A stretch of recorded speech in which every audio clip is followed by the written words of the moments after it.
একদিকে কোরআনের মাহফিল বন্ধ, আর একদিকে 31st নাইট উদযাপনের জন্য গানের মঞ্চগুলো ওপেন।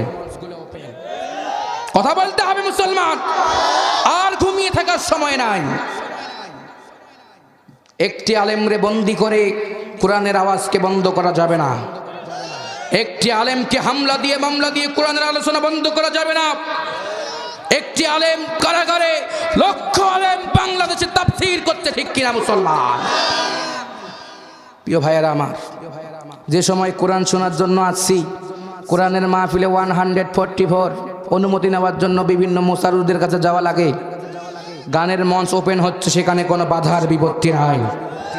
আজ থেকে 50 বছর আগে, 40 বছর আগে, 30 বছর আগে কোরআনের পাখি তিনি বলেছে, যে দেশের মানুষেরা গুণীজনদের সম্মান করতে জানে না, যে দেশের মানুষ আলেম ওলামাদের কদর জানে না, যে দেশের মানুষ তাফসীর মাহফিল বন্ধ করে যাত্রার মঞ্চগুলো ওপেন করে দেয়, ওই সমাজের মানুষ কখনোই কামিয়াব হতে পারবে না, কখনোই কামিয়াব হতে পারবে না। চিল্লায় কর, ঠিক কিনা?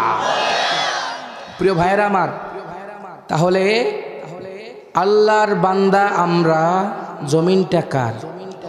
আরো আসতে কন। আসমান কার? পানি কার? গ্যাস কার? বিদ্যুৎ কার? আমরা কার? তা কিসের ভয়? ভয়টা কিসের? কোনো ভয় নাই। আল্লাহ কারে? চিৎকার দিয়ে ভয় করতে হবে কারে? আল্লাহ ছাড়া কাউকে ভয় করা যাবে না। প্রিয় ভাইয়েরা আমার, not for party but wall for party, not political meeting, I am not political person, because according to Quran and sunnah. আমি কোনো দলের পক্ষে না বিপক্ষে না, আমি শুধু বুঝিয়ে কোরআনের দিকে যেতে চাই। প্রিয় ভাইয়েরা আমার, তাহলে তাফসীর মাহফিল সমাজে চলবে, এটা আমাদের অধিকার। আমরা মুসলমান, কোরআনের কথা হবে মসজিদে, এটা আমাদের অধিকার। আমরা মুসলিম। সেই মুসলিমেরা কেমনে কোরআন বন্ধ করে, লক্ষ কোটি কোটি টাকা খরচ করে 31st নাইট উদযাপনের লক্ষ্যে কোটি কোটি টাকা আতশবাজি করে নষ্ট করে দেয়। ওই কোটি টাকা নষ্ট না করে, যেমনটি আজকে বিজয়ের মাস বাইতুল মুকাররমে একটি মঞ্চ করে কাবা শরীফের ইমাম শায়েখ আব্দুর রহমান সুদাইসকে এনে বাংলার সমস্ত গ্রান্ড যারা মুফতি, বড় বড় শায়েখুল হাদিস, তাদেরকে এনে যদি একটি প্যান্ডেল করে তাদের মুখ থেকে যদি কোরআনের বাণী ঢাকা শহর পুরাটা মাইক দিয়ে যদি ভরপুর করা হতো, আমার বিশ্বাস, আল্লাহে আল্লাহর কসম করে বলি, একদিনে কয়েক হাজার হিন্দু ভাই কালিমা পড়ে মুসলিম হতো। সেটা তো হচ্ছে না। হচ্ছে কি? হুজুর ধরো, হুজুর ভরো, হুজুর মারো জেলে, বাড়ির যায়া খইজা দেখি হুজুর তোমার ছেলে।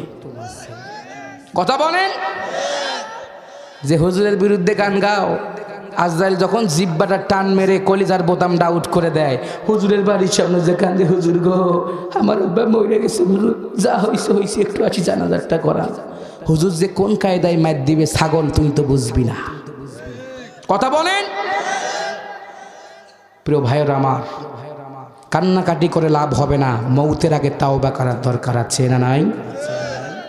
আমরা আগামীকালের পরেই আমরা পেয়ে যাব আমাদের নতুন বছর, হ্যাপি নিউ ইয়ার। তাহলে তওবার মাধ্যমে বছরকে বরণ করব, নাকি ফটকাবাজি করে আমাদের বছরকে বরণ করব?